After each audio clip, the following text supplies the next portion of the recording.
So last but certainly not least, I have the absolute honour of introducing the man of the hour, Christopher Roberts. So for those who do, hopefully, well, everyone should hopefully know by now, Christopher is the creator of the Total Engagement Model, which is a proprietary tool designed to help organisations align their businesses to their unique value proposition. It is taught as a part of the curriculum at universities across Australia and New Zealand currently. He is also the founder and managing director of Engaged Strategy, which was the world's first Net Promoter loyalty partner. Throughout his career, Chris has held senior marketing roles in the banking, telecommunications, and energy sectors. Here, Chris achieved record margins, sales, and market share results via innovative marketing strategies that have always been rooted in strong customer insight and frontline staff engagement. Christopher comes with 20 plus years of experience in creating engaging brands and with knowledge of 200 plus brands across 20 industries. Over the years, he has helped brands increase their Net Promoter scores by 80 plus points. Chris is an expert in helping brands grow from the worst in their category to the best via his highly successful brand recovery program. He is also a keynote presenter at conferences worldwide. In addition to all of the above, Christopher also finds time to executive coach. Please join me in welcoming Christopher Roberts to the stage.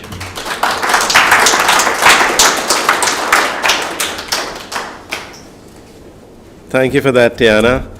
Before I actually kick off, I want to talk about each of the presenters. I got them to present for a very specific purpose because I have huge regard for them and a lot of affection as well. And I'm going to say stuff which is not normally said in an introduction, like a formal introduction like Tiana did, but I know you guys really well, so I'll beg for forgiveness later on.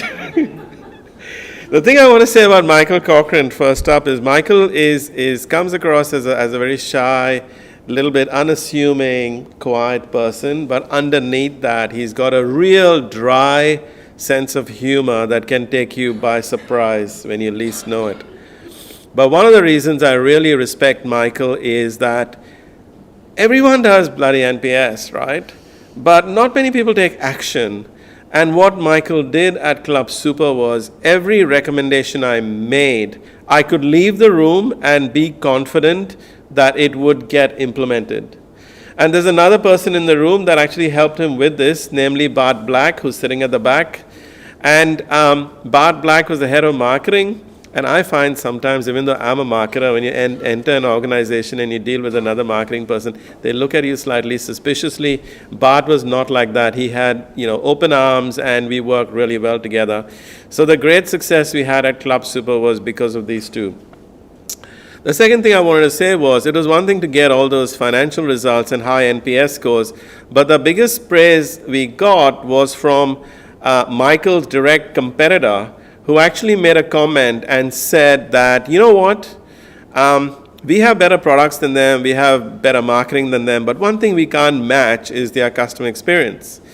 And that direct competitor then tried to recruit me via a common board member, and my response was, I'm sorry, I can't work with you because you're a direct competitor to my client. And that was probably the biggest pat on the back I got. The second person I want to talk about is Terry. I have huge regard and respect for Terry. And what I really like about him is his absolute passion for his members.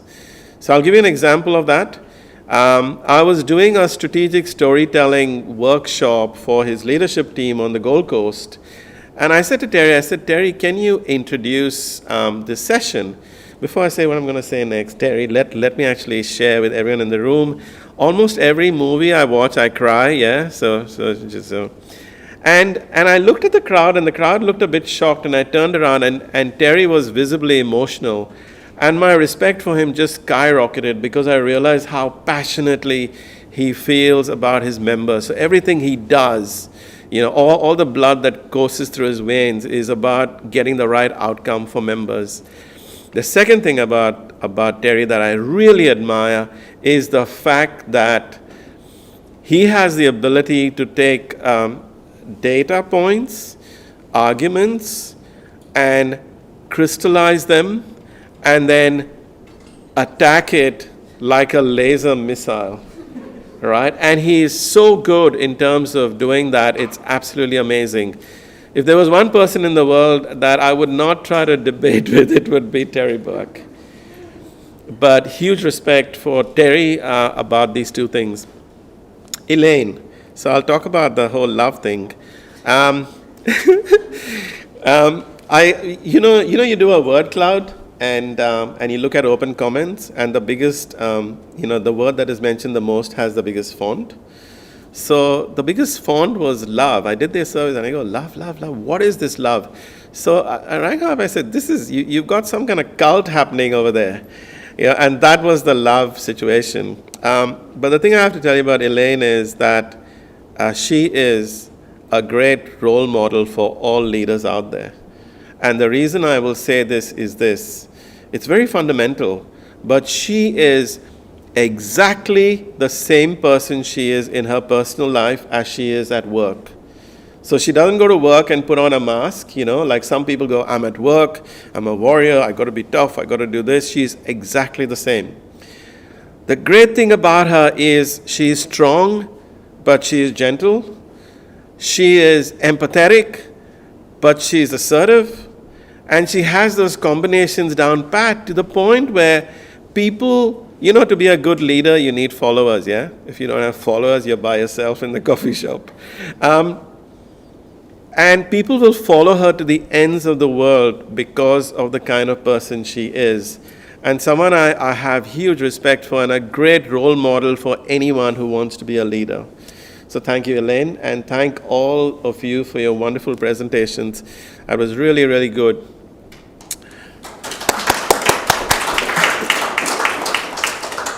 Now what I want to talk about is the genesis behind this book, right?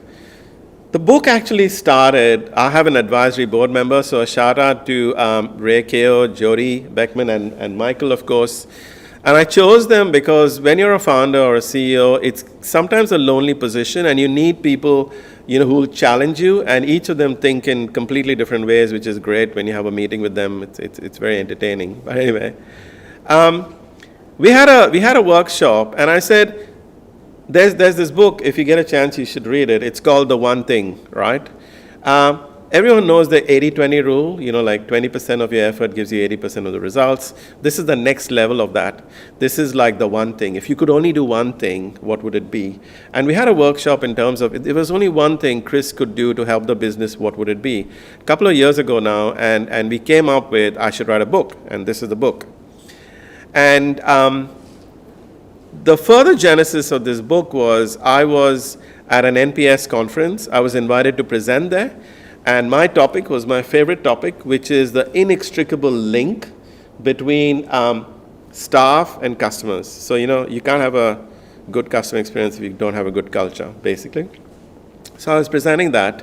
And as a presenter, I got to have breakfast with Fred Reichheld, who came up with the whole NPS concept. And at that breakfast, I thought, here's someone on a first-name basis with the CEO of Google and so on and so forth. Good chance to ask some pertinent questions. Questions I already knew the answers to, by the way. First question I asked him is, how many people in the world use NPS? So he said 85% of all, top 500 brands use NPS. So I said, good. Then the next question was, how many of these programs are actually successful? And he said 15%. And when he said 15, I thought he said 50%. So I said, 50 or 15? And he said 15. And I said, why? And he said, because most people just look at it as a score, and they don't look at it as a discipline. They just do a survey with 40 questions, and they plonk NPS in there, and they think they're doing it, and they don't take action, and so on and so forth. All of the stuff that I already knew. And the second thing I said was, and the third thing I said was, have you ever seen an NPS program where a middle manager, very enthusiastic, positive, clever, went out and really, tried to make the program successful? And he said, never. He said, if you don't get 100% executive support, it's not going to work. And let me tell you a quick story about that. When we first did NPS with basically Terry Burke, and he heard about this concept of, if someone is a detractor, you have to call them back. Terry insisted on making the calls himself. But when he did it, it sent such a strong message throughout the organization that said, he's really serious about this. Anyway, coming back to Fred, so as soon as he said this to me, I kind of thought to myself, this is really frustrating. So the book, most people might think, came out as a labor of love. It was actually born out of sheer frustration, because that is exactly what I saw. When I went out there, I saw people were doing NPS, but they were not taking action. Or they were doing NPS and they didn't have enough insights to do something about it. But then I also saw people who were taking action and getting amazing results, like Michael and Elaine and Terry and so on and so forth. And that was the genesis for the book. But in terms of the book, I wanted a specific style of book. Yes, I wanted stories and all in there, but I wanted the book to be short, and that came from one of my episodes in my corporate career. I used to work at Telstra at the time, and we had to write a marketing plan. And I wrote this marketing plan, which I thought was succinct and to the point and made sense, and I gave it to my executive, and he looked at it, and he held it up like this, and he goes like this. I don't know whether some of the older people in the audience have ever experienced this. So I said, what are you doing? He said, it doesn't pass the weight test. So I thought, oh my God. So I went back to my colleagues. I said, what do I do? Right? He wants more words, but there's nothing more I can come up with. And they said, just increase the spacing, don't make it double-sided printing, just print a single page. And then I thought, I wonder if this damn thing is even going to get read. So I put a little comment in there, Mickey loves Minnie Mouse, inside the marketing plan, thinking if he picks it up, surely I'll know he's read it. He took it. So I said, so after a week, have you read it? He said, yeah, it's great, But he didn't read it. I could tell, because he would come back to me about Mickey and Minnie, but all it needed was a weight test. And I wanted to make a book that was short, that was a practitioner's guide, that someone could look at and say, all I need to do is these short things, rather than being verbose about the whole thing. The second thing I want to do is shout out to a few key people in this room. There's Rob Selchak and Kathy, most recommended health insurance brand in this country. Isn't that amazing? Mercy Super, which unfortunately got taken over by Hesta, but really had high NPS scores as well. So a few people in this room, but what I want to talk about next is why this is frustrating. I didn't get into NPS because it's a warm, fuzzy thing to do. I got into NPS because of the economics. And at heart, I'm a business person, but I believe there's money to be made in customer experience. And let me share this with you.